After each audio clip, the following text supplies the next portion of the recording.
on the funeral for the racehorse Man o' War.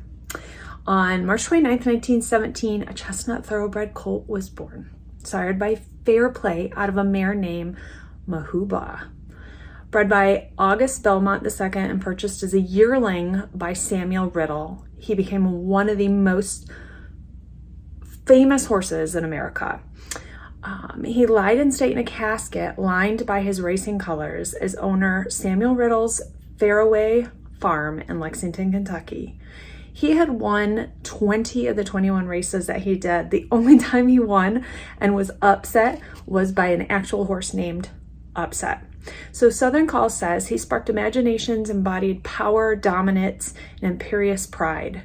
Racing in 1919 and 1920, he won 20 of 21 starts, beating odds in every single start. Along the way, he set 5 American records, 7 track records, and he equaled an 8th. In a time considered the golden age of sports, Man o' War stood as horse racing's Babe Ruth. He was a spirit that could be bridled yet never tamed. Race historians say the only reason Man o' War never won the Triple Crown is because his owner refused to let him race in Kentucky.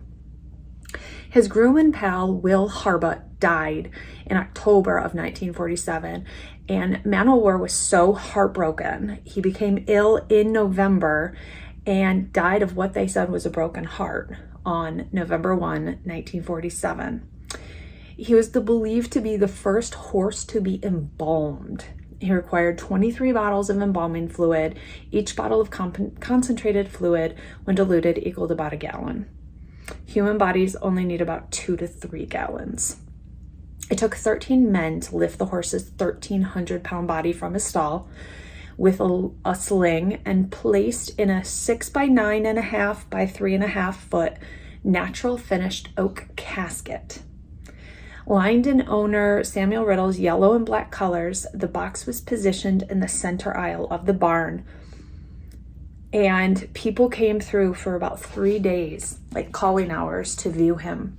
In life, he had been an attraction for people coming all over the world to see him, and in death now, just the same. People trekked to Fairway, this time to Man o' War's Lion State. Some of the 2,500 mourners reached into the casket to touch or pet the famous stallion, and for his funeral on November 4, it was broadcast across the nation on the radio. Estimated the crowd ranged out to around 2,000 people. Mr. Riddle was absent, but he sent a spray in white and yellow carnations. There was many placed around. The plot was surrounded by a moat, 18 by 4 by 6. 16 oak trees marking the number of years Man o' War stood as stud. The ceremony had 9 eulogies, lasted 30 minutes, and was broadcast. You can still find the recording of this on YouTube. A moment of silence was held and taps was played.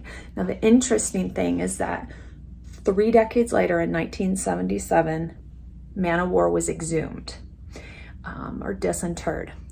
He was then buried at the Kentucky Horse Park below what is now a large statue of Man o' War, so you can visit his resting place if you go there. Did you guys know this?